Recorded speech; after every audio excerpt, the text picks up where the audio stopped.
We want you to find working in Dorico enjoyable, quick, and pain-free. So we're always looking for ways to improve your workflow experience.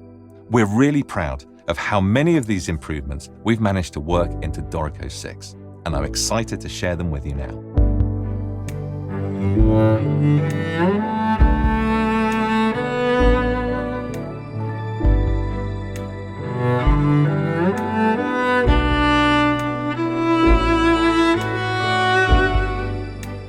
In engrave mode, you can now show rulers that allow you to perfectly place items precisely on the page. Your mouse pointer position is always shown on the ruler relative to the top left corner of the page, and there's a preference to continue ruler measurements across page spreads. The ruler uses your preferred unit of measurement, also set in Preferences. Turn the rulers on and off at the top of the Engrave menu, where you will also enable the grid, another tool to help you plan the layout of your page.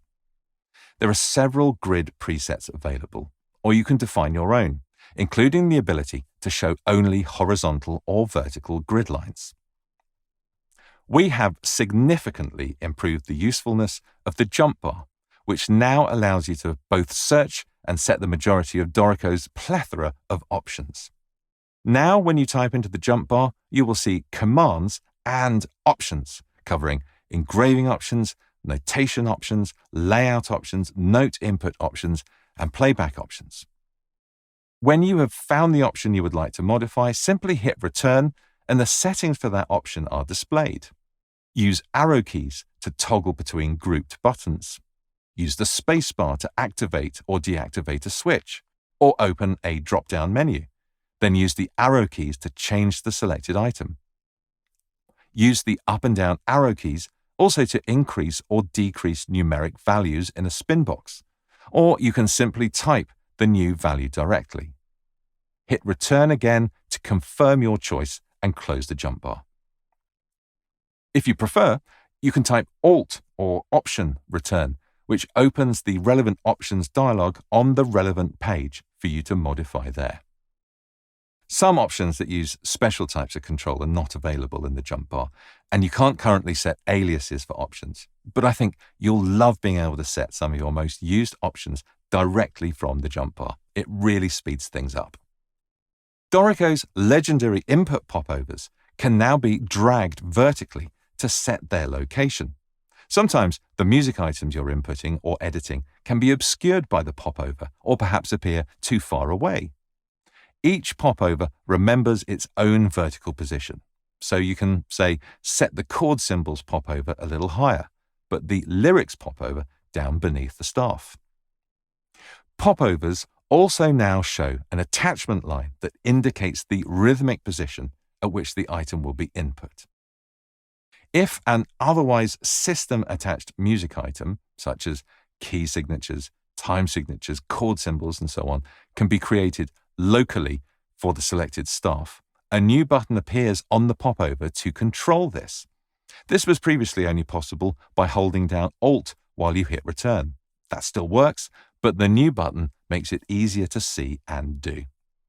Similarly, a new numeric spin control on the lyrics and chord symbols popovers allow you to set the line or row for each type of music item you're creating. There are now multiple elements that can display on the page that are not part of the music, from the system track and cycle locators to highlighting the staff to show bar repeat regions, chord symbol regions, and much more besides. Everyone has their own preference for what they want to be displayed, so a new View Options dialog allows you to set all of these in one place and then even save your configuration as the default, meaning every time you start a new project, you will see exactly what's important to you. In addition, a new View Options selector can be found on the toolbar that lets you quickly show and hide some key elements, such as the system track and signposts, and in engrave mode, the new rulers and grid. Previously only accessible via the setup mode player cards, you can now double-click a staff label to edit the name of an instrument or group. You can right-click many selected music items and choose Edit Font to be taken directly to the paragraph style or font style that item uses, where you can quickly make a modification.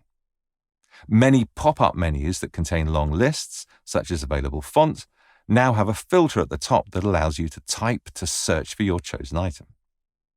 Some improvements to working with project info tokens. Now, when you double-click a text frame that contains tokens, you're given the option to edit the frame contents directly, or, as we advise, open the project info dialog so that you can enter the relevant information there and preserve the current page template. There's a preference to set Dorico always to open the project info dialog when editing text frames containing tokens.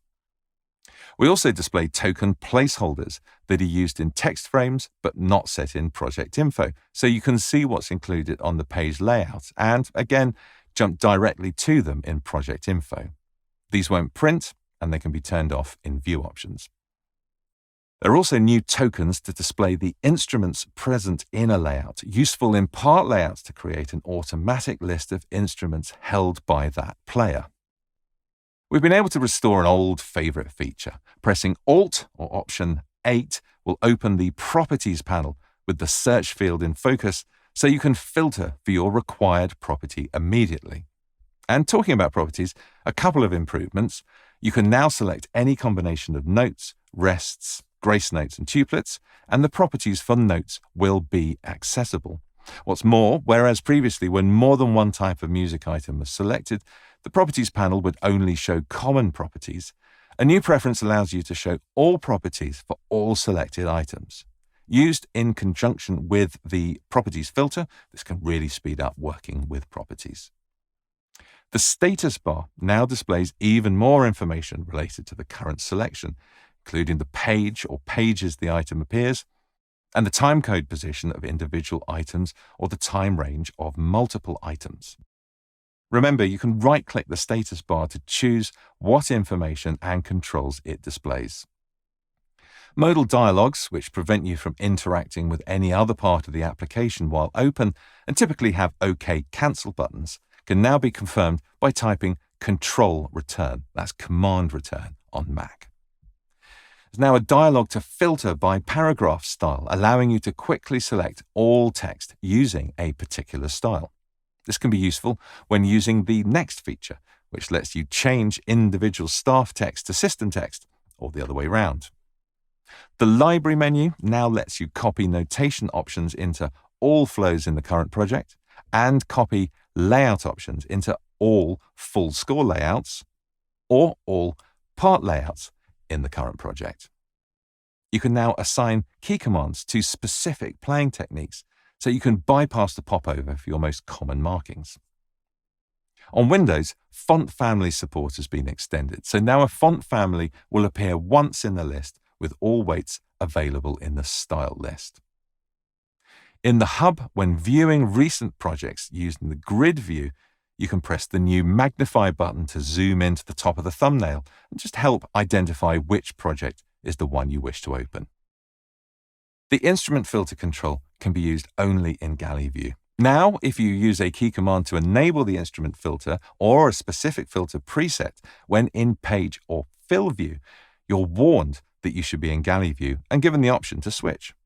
What's more, if you choose not to show the message again and press OK, whenever you use an instrument filter key command in page or fill view in the future, you'll automatically switch to galley view. Also, when using the instrument filter, it now ignores any hidden instruments. So when you do things like extend the caret in note input, move or duplicate notes to the staff above or below, or paste and explode notes to multiple staves, only instruments in view will be considered. And finally, you can now export and import your user settings, making transferring to a different computer much easier.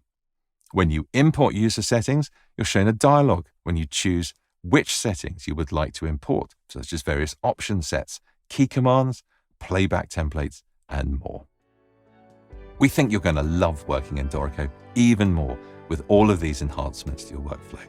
Let me know in the comments which is your favorite. I'm Anthony Hughes. Thanks for watching.